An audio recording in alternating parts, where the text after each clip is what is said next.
డిసెంబర్లో జరిగిన ఎన్నికల్లో అసెంబ్లీ ఎన్నికల్లో తెలంగాణలో కాంగ్రెస్ పార్టీ అధికారంలోకి రావడం జరిగింది.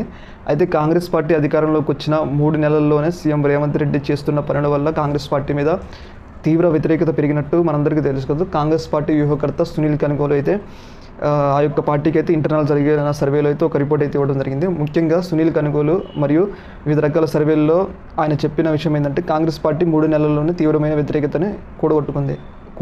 ఎందుకు కూడగట్టుకుంది అంటే మనందరికీ తెలుసు కదా, ఇటీవల సీఎం రేవంత్ రెడ్డి చేసిన చర్యలు. ఆ చర్యలు ఏంటంటే మనందరికీ తెలుసు కదా, ఇటీవల జరిగిన పరిణామాలు అవి ఏంటి అంటే గత ప్రభుత్వంలో తీవ్రమైన అవినీతి కార్యకలాపాలు పాల్పడిన వ్యక్తుల్ని తీసుకొచ్చి పార్టీలో పెట్టుకోవడం. ముఖ్యంగా రంజిత్ రెడ్డి అనే ఒక వ్యక్తిని మరియు సునీత మహేందర్ రెడ్డి అనే ఒక వ్యక్తిని, పట్నం మహేందర్ రెడ్డి అనే వ్యక్తులని, వివిధ రకాల వ్యక్తులని, దానం నాగేందర్, వీళ్ళందరూ ఉన్నారు కదా. వీళ్ళందరినీ గత ప్రభుత్వంలో బీఆర్ఎస్ ప్రభుత్వం తీవ్రమైన అవినీతి చేశారు. కేసీఆర్ అవినీతి చేసిండని చెప్పేసి కేసీఆర్ని ప్రజలు వద్దని చెప్పేసి కాంగ్రెస్ పార్టీని తీసుకొచ్చుకొని అధికారానికి ఇచ్చారు. కాకపోతే ఈ యొక్క అవినీతి పరుల్ని మళ్ళీ రేవంత్ రెడ్డి ఆ యొక్క వ్యక్తుల్ని తీసుకొచ్చి మళ్ళీ టికెట్లు ఇచ్చారు. ఒక మెయిన్ కోర్ చూసుకుంటే అవినీతి వల్ల బీఆర్ఎస్ ప్రభుత్వాన్ని కిందకు దించారు. అవినీతి రహితంగా ఉంటుందని కొత్త పాలన కోసం కాంగ్రెస్ ప్రభుత్వాన్ని ప్రజల అధికారం కూడబెట్టారు.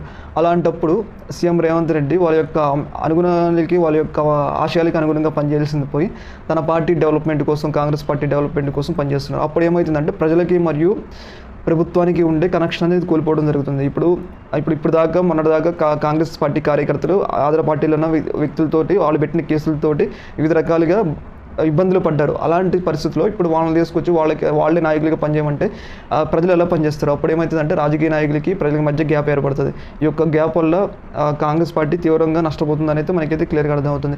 ఇంకొక విషయం ఏంటంటే రేవంత్ రెడ్డి ఇటీవల చేసిన కొన్ని తప్పిదాలు. అవి ఏంటి అంటే మనందరికీ తెలుసు కదా, కాంగ్రెస్ పార్టీ అధికారంలోకి రాకముందు ప్రతి ఒక్క నాయకుడు సీఎం రేవంత్ రెడ్డితో సహా అందరూ ఏమన్నారంటే జీవో నెంబర్ 46ని రద్దు చేసి కానిస్టేబుల్ అభ్యర్థులకి, మెరిట్ అభ్యర్థులకి జరుగుతున్న అన్యాయాన్ని మేము నిర్వహిస్తాం, అందరికీ సమన్యాయం చేస్తామని చెప్పేసి సీఎం రేవంత్ రెడ్డి అయితే పేర్కొనడం జరిగింది. అలాంటప్పుడు ఏమవుతుందంటే ఆ యొక్క అంశానికి అనుగుణంగా పనిచేయాలి రేవంత్ రెడ్డి. కానీ సీఎం రేవంత్ రెడ్డి వచ్చిన తర్వాత మినిమం జీవో నెంబర్ 46పై ఒక రివ్యూ కూడా నిర్వహించకుండా ప్రజల్ని అభ్యర్థుల్ని మోసం చేశారని మనకైతే క్లియర్గా అర్థమవుతుంది.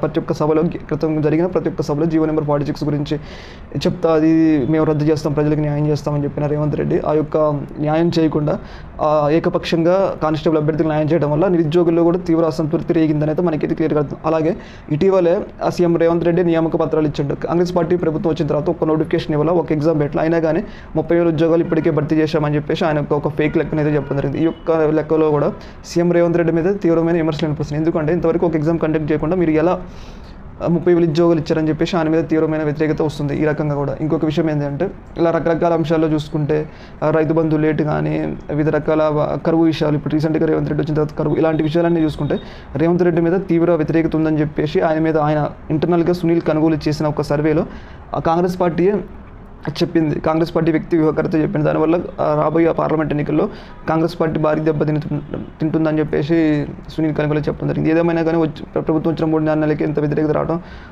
చాలా ఇబ్బందికరమైన పరిణామం కాంగ్రెస్ పార్టీకి. చూడాలి మరి యొక్క అంశాలను వాళ్ళు ఏ విధంగా అధిగమిస్తారనేది. ఓకే, మరి థ్యాంక్ యూ.